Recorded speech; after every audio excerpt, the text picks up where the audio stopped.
Time for the Only Retentive, Modern Religion Part 1. This is Hell, the Catholic Hell, City in Space.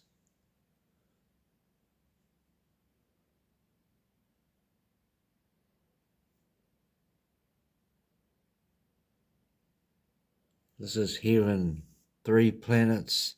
2 of them revolve around the center planet of this, 2 planets and 1 in the middle, and a moon. Inhabitable planets, Heaven. Modern Religion.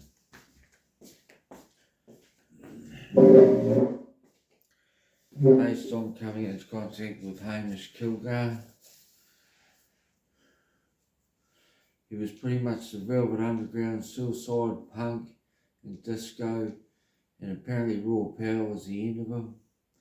I know he went to varsity and got a BA and worked on radio with pictures, which I saw, I remember when I was about 6 or 7, and this upload is pretty much the equivalent. This is part 1 of the series, there's 5 parts.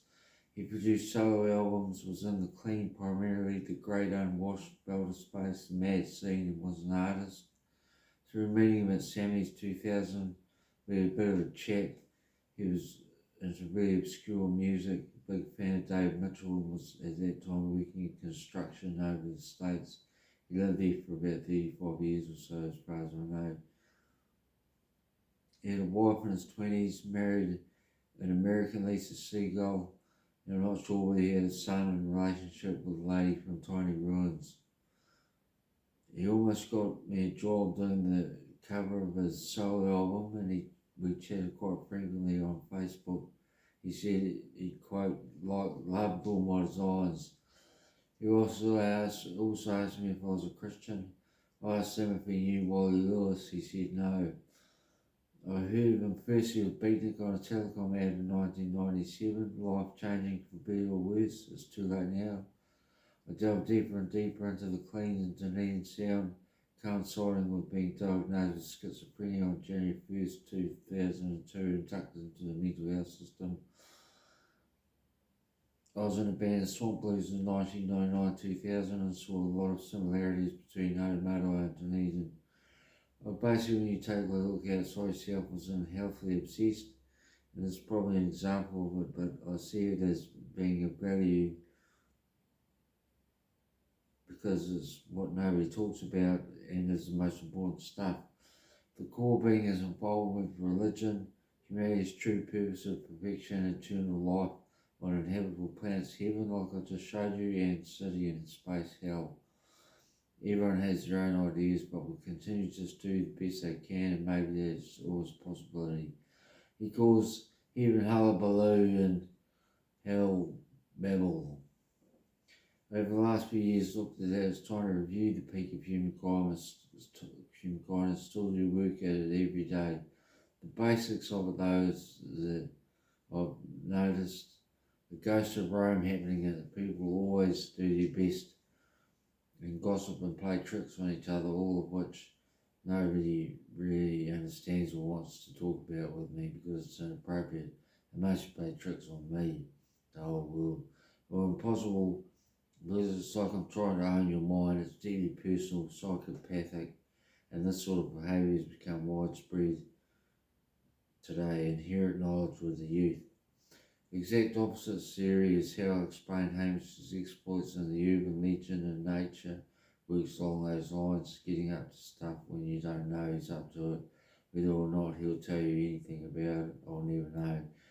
He passed away in late 2022 or early 2023, a heroin overdose, I believe, but I saw through hallucinations and insight he killed men and robbed banks, was the biggest superhero of all time from New Zealand and real manipulated nature, which man is trying to do now, saying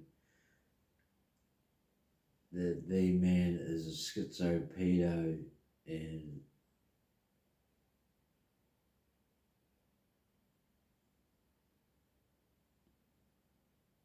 schizopedo.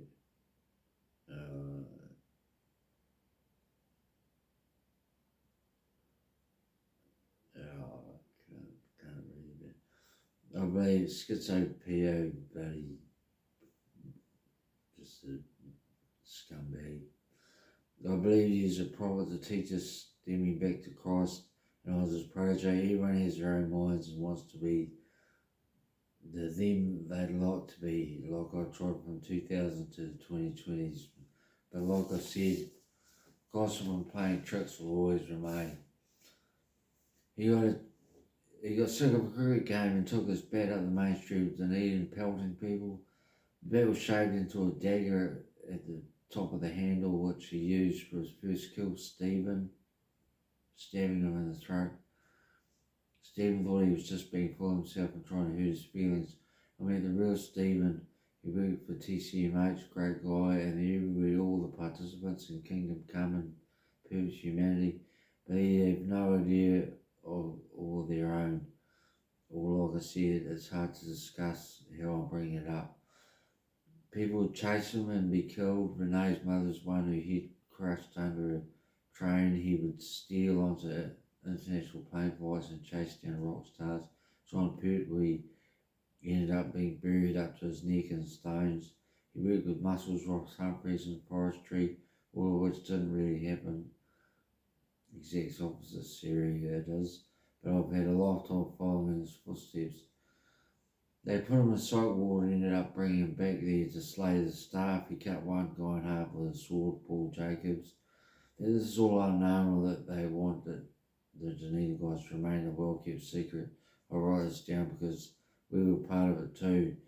Moral of the story, if you need to make trouble, if you want to make trouble for yourself, nature will keep encouraging you to.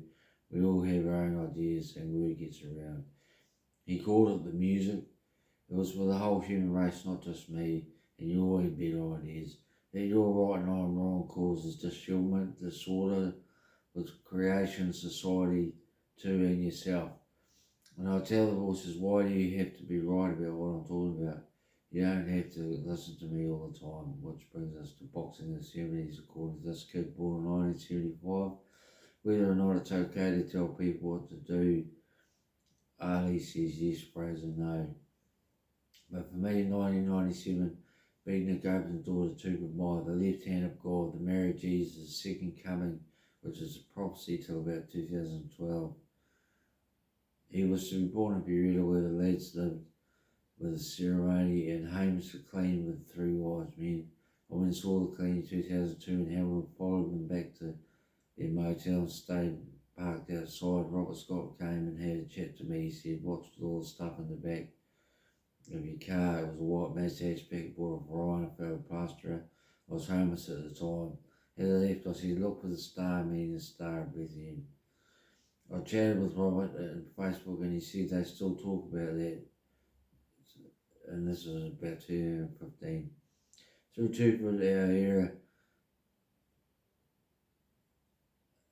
and my artistic eye, I met all the characters over the last 25 years, but back then I'd have animated visions of what I was to do through the 2000s while working as a plasterer going to South Korea in 2006, and I was a turning point from 2008 to 2012. That's the end of part 1.